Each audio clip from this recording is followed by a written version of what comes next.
नमस्कार विद्यार्थियों, आज हम कक्षा 10th के चैप्टर नंबर 5 सूरदास जी द्वारा रचित जो पद हैं उनकी से प्रसंग उनकी विद्यार्थियों, जैसे कि जो कृष्ण भगवान होते हैं वो गोपियों को छोड़कर मथुरा चले जाते हैं, तो गोपियाँ उनके विरह के अंदर परेशान होती हैं, व्याकुल होती हैं। तो इस चीज़ का जैसे ही पता कृष्ण भगवान को चलता है तो कृष्ण भगवान क्या है, उद्धव के माध्यम से क्या है, उन गोपियों तक क्या है, संदेश अपना भेजते हैं। जो आते हैं, कृष्ण भगवान का बेस लगता है, गोपियाँ सभी उनके पास भागी भागी चली जाती हैं। तो देखते हैं कि ये कृष्ण के रूप में कौन है, ये उद्धव जी हैं। ठीक है, जो गोपियाँ हैं वो व्यंग्य करती हैं किसके माध्यम से, भ्रमर के माध्यम से। आपको जो भौरा दिखाई दे रहा है इसके माध्यम से, ठीक है, क्योंकि भ्रमर भी काला होता है और उद्धव जी भी काले थे, उनके माध्यम से व्यंग्य किया गया है। देखिए कैसे, उद्धव तुम हो अति बड़भागी, अर्थात हे उद्धव तुम सचमुच ही बड़े भाग्यशाली हो। आपको इसका डायरेक्ट जो इस पंक्ति का अर्थ लिखना है वो ये लिखना है, उद्धव तुम अति बड़भागी, अर्थात हे उद्धव तुम सचमुच ही बड़े भाग्यशाली हो। अपरस रहते स्नेह तगाते, अर्थात तुम कृष्ण के पास रहते हो। किसके पास? कृष्ण के पास। कौन? उद्धव। अर्थात हे उद्धव तुम कृष्ण के पास रहते हुए भी उस प्रेम रूपी धागे से क्या है, बिल्कुल अछूते रहे। ना ही मन अनुरागी और ना ही आपका मन कृष्ण की रूप छवि सौंदर्य को देखकर उस पर मोहित हुआ। आप उसी प्रकार से सर्वथा कृष्ण के प्रेम से मुक्त रहे जैसे पूरे इन पात रहते जल भीतर, अर्थात जिस प्रकार से कमल का जो पत्ता है ये किसके अंदर, जल के अंदर रहने पर भी तारस देह ने दागी, लेकिन उसकी देह के ऊपर एक भी बूंद पानी की नहीं लग पाती। क्यों जल माहे तेल की गागरी, बूंद न ताको लागी। जिस प्रकार से हे उद्धव आप कृष्ण के प्रेम से उसी प्रकार से दूर रहे जिस प्रकार से जो जल माहे तेल की गागरी, जिस प्रकार से तेल की जो मटकी होती है उसको पानी में डुबोने पर, अर्थात पानी के अंदर डुबाने पर बूंद न ताको लागी, लेकिन उसके ऊपर जल की एक भी बूंद का दाग नहीं लगता। प्रीति नदी में पाँव न बोरो, हे उद्धव तुमने कभी प्रेम रूपी नदी के अंदर क्या नहीं डुबाया, पैर नहीं डुबाया। प्रीति नदी में पाँव न बोरो, अर्थात तुमने कभी प्रेम रूपी नदी के अंदर कभी पैर तक नहीं डुबाया। दृष्टि न रूप पर आ गई, तथा ना ही तुम्हारी जो दृष्टि है वो किसी के रूप को या सौंदर्य को देखकर उसके ऊपर आसक्त हुई या मोहित हुई। गोपियाँ उद्धव से कहती हैं कि हे उद्धव, ठीक है, अबला हम बोरी, हम तो भोली भाली अबलाएं हैं जो कृष्ण के प्रेम के अंदर क्या हो गई हैं, पक गई हैं गुड़ चाटी जो पागी। जिस प्रकार से चींटियाँ गुड़ के ऊपर आसक्त होकर उस पर क्या हो जाती हैं, उस पर लिपट जाती हैं और फिर उस चीज़ से क्या है, अलग नहीं हो पाती, और वहीं अपने जो प्राण होते हैं, प्राण उनका क्या कर देती, त्याग कर देती हैं। उस मन की मन ही माज रही, अतः हे उद्धव हमारे जो मन की बात थी, हमारे जो दिल की बात थी, हमारे मन की बात हमारे मन में ही रह गई। कहाँ रह गई? हमारे मन में ही रह गई।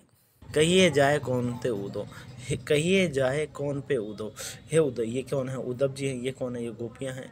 अब ये कहते हैं कहिए जाए कौन पे उदो, अर्थात हे उद्धव हम अपने मन की बात किससे जाकर कहें, ना ही परत कहीं, अर्थात अब इसका कहीं भी कोई फाल नहीं, अर्थात इसका कोई भी अब सही से उपचार नदी आधार आसावन की, अवधि आधार आसावन की। ये कौन है? जैसे गोपियाँ हैं, आने की आशा है, ठीक है, तो अवधि आधार आसावन। उद्धव अब तक तो हमें कृष्ण के आने की क्या थी, एक आस थी, एक उम्मीद थी कि कृष्ण हमारे पास वापस आएंगे। तन मन अर्थात हमारे शरीर ने, और मन अर्थात हमारे मन ने व्यथा यानी कि पीड़ा को सहा। अवधि आधार आसावन के अर्थात अब तक तो हमें श्री कृष्ण के आने की आस थी, उम्मीद थी, और इसकी वजह से हमारे शरीर ने, हमारे मन ने इन सारे कष्टों को क्या किया, सहन किया। अब इन योग संदेशों सुनी हे उद्धव, अब हम इन योग संदेशों को सुन करके, ठीक है, हमारा विरह और भी क्या है, ब्रहनी ब्रह, अर्थात हमारा जो विरह है, हमारी पीड़ा है, वो हमें और भी कहीं ना कहीं जलाने लगी है।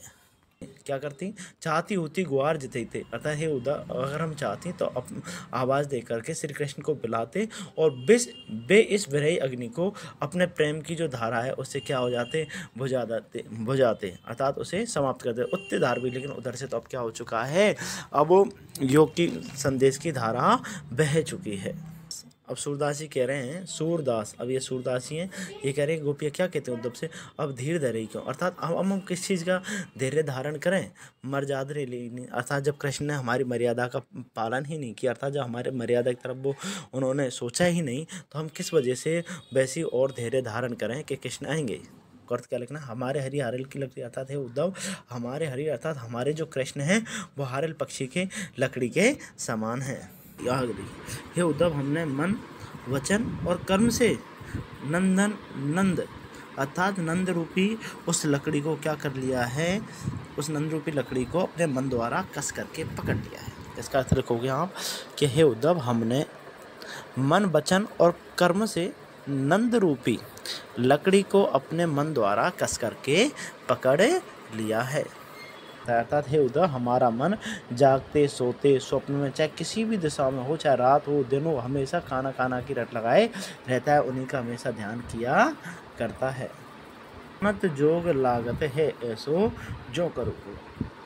हे उद्धव जो योग अर्थात योग के संदेश की जो बातों को सुनकर तो ऐसा लगता है जैसे हमने क्या है कड़वी ककड़ी खाली हो। हे उद्धव तुम तो हमारे लिए ऐसी मुसीबत ले आए हो जिसे न कभी हमने देखा है और न कभी क्या है हमने सुना है और न कभी उसका किया है। अर्थात हे उद्धव तुम हमारे लिए ऐसी परेशानी ऐसी मुसीबत ले आए हो जिसे न तो आज तक हमने कभी देखा न कभी सुना, ऐसे योग रूपी व्याधि को हमारे लिए तुम ले आए हो, व्याधि अर्थात परेशानी को ले आए हो। ठीक है, यह तो सूरत नहीं ले सको। सूरदास जी यहाँ कहते हैं कि गोपी उद्धव से कहते हैं कि हे उद्धव ये योग के संदेश की बात तो आप उनके लिए दीजिए, अर्थात उनको योग वाले बातें बताइए जिनके मन क्या है, जिनके मन चक्री के समान है, क्या है जिनके मन बदल जाते हैं, चक्री के समान है। हरी है राजनीति पढ़ आए है उद्धव। अब तो क्या है कि जो कृष्ण भगवान है उन्होंने क्या पढ़ लिया है, राजनीति शास्त्र पढ़ लिया है। समझी अर्थात समझ करके बात, यानी इस बात को मधुकर यानी भोरे से समाचार सब पाए, अर्थात ये सारे समाचारों को पा करके।